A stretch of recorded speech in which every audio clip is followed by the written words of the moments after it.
We are going to game 7. This game right here, hell, this series has been the best series by far of the postseason. With the season on the line, Jayson Tatum put the team on his back and dropped 46 points. 46 points. He sensed the moment and took over this game in the fourth quarter. Giannis with 44 and 20. When Giannis goes for 44 and 20, somebody has to match him. And Tatum answered the call. There was a moment in the fourth quarter where Giannis started to do Giannis things. Looking like the best player on the planet. He started to take this game over. And things started to slip. That lead started to slip for Boston again. Somebody needed to answer the call. And here comes Jayson Tatum. He scored 11 straight points for the Boston Celtics to hang on to that lead. 46 points for this man tonight. 22 for Jaylen Brown, 21 for Marcus Smart, who makes up for his performance in Game 5, which cost them. For the Bucks, like I said, 44 and 20 for Giannis, but you only got 17 points from Jrue Holiday, and you got 14 points from Connaughton. That's not enough to win.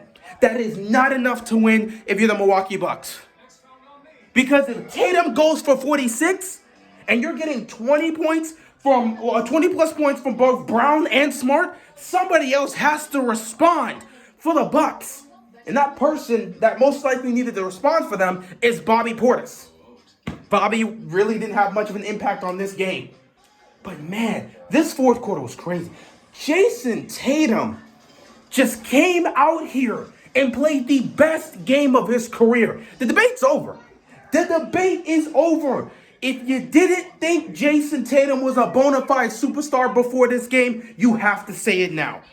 Many people were saying he was on the cusp. Others were saying he was emerging. At this point, he's a superstar. In an elimination game on the road with the season on the line, going up against arguably the best player on the planet, Jayson Tatum drops 46 and comes up clutch in the fourth quarter to hang on. So we're going to a Game 7, which works perfectly for me. For two reasons. One, that means Miami Heat will get the extra rest, Game 1 of the Eastern Conference Finals doesn't start till Tuesday, and they'll have to play a Game 7 on Sunday, which means the winner of that isn't going to have much rest time before they have to play Game 1. It is what it is. Number 2, and most importantly, for me personally, I picked the Celtics to win in 7 games. So, here we go. Game 7 in Boston. Let's see what happens. It's going to be crazy, man. Oh my God, this game. What can I say? Boston came out from the start and was immediately taking this game over. They were doing nothing but shooting threes, and they were connecting. Giannis and the crew were trying to keep up for pretty much all of the game, but they just couldn't quite get there for the most part. There was always Marcus Smart came out here early on, was establishing himself. Jayson Tatum early on in this game was establishing himself. Jaylen Brown was making plays here and there. But for the most part, the Celtics as a whole just had the control because they continued to hit threes. And that was the difference here. They continued to hit threes. No matter what Giannis was doing on the other side of the court, when the Celtics got the ball and came up the court, they were pulling up for 3 and they were hitting. But of course, as you got into the second half, things were getting more and more competitive, and you just started to sense, Giannis is really getting this groove. The Bucks are seeming to be getting closer and closer to pulling off that comeback. Nobody else is really doing anything right now for the Celtics. I'm looking around, it's like, okay, Tatum at that point wasn't doing anything. Well, Tatum at that point wasn't doing that much. Like, he didn't go off just yet. He was still balling. He was still, doing his thing. But there was a period of time where nobody was doing anything for the Celtics.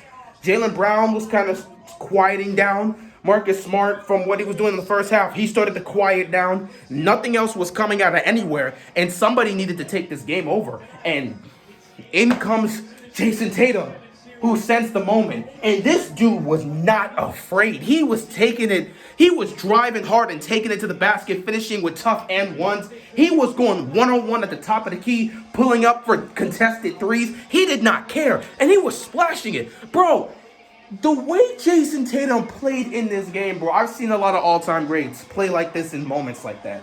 Like, he was so zoned in.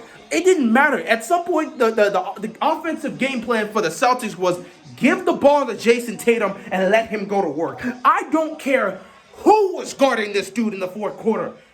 He continued to score on them. This dude, like, he got the ball at the top of the key and he starts rolling towards the left side, and he's just dribbling the ball. And everyone's like, oh, he's going to go one-on-one. He's going to go one-on-one. He stared at his defender, pulled up for three, and splashed it. And it just walked away. It was stone cold. This dude, Tatum, was unconscious in the fourth quarter. Unconscious. It was amazing. Because I'm watching Giannis. He's starting to take the game over, and I'm like, is anybody going to match him? And here comes Jayson Tatum, and they just start throwing haymakers. You got Giannis on one end, driving to the basket. Nobody can stop him. He's getting and ones. And on the other side, Jayson Tatum gets the ball, and he's pulling up for contested threes and splashing them. Perfect every time. It's not even like it's just hitting the rim or like bank shots. No, perfect splashes. The man was unconscious. He was gone. He was so zoned in. He was not ready to go home.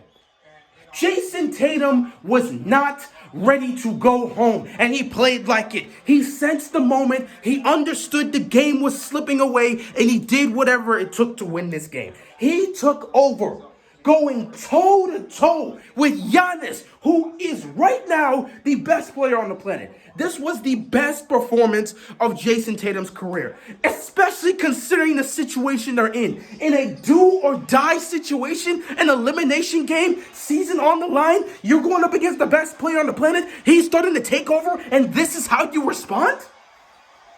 My God, credit to Jayson Tatum. He took over this game and saved the Celtics season. Woo! With that being said, let's go to Game 7. I have no clue what's going to happen in Game 7. Both teams have won at home. Both teams have won on the road. You just don't know what's going to happen. You really don't know what's going to happen at this point. Giannis, understanding that this is an elimination game, could go crazy and drop 50. He had 44 and 20 in this game. What is he going to put up in the Game 7 with their season on the line? Insanity. And with Jayson Tatum playing like this, you know he's going to have to answer the call.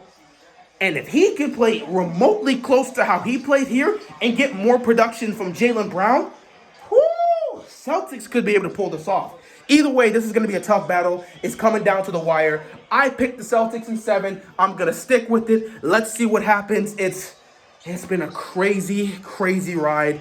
A crazy series. Easily the best series of the postseason so far. Nothing else compares to it. It's that much better, man. It's just up here.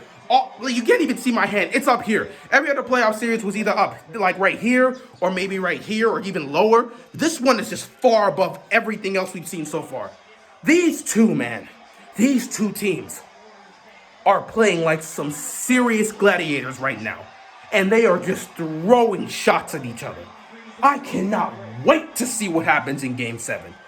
With that being said, that is all I've got, and I'm out of here, man. See y'all in Game 7. Peace.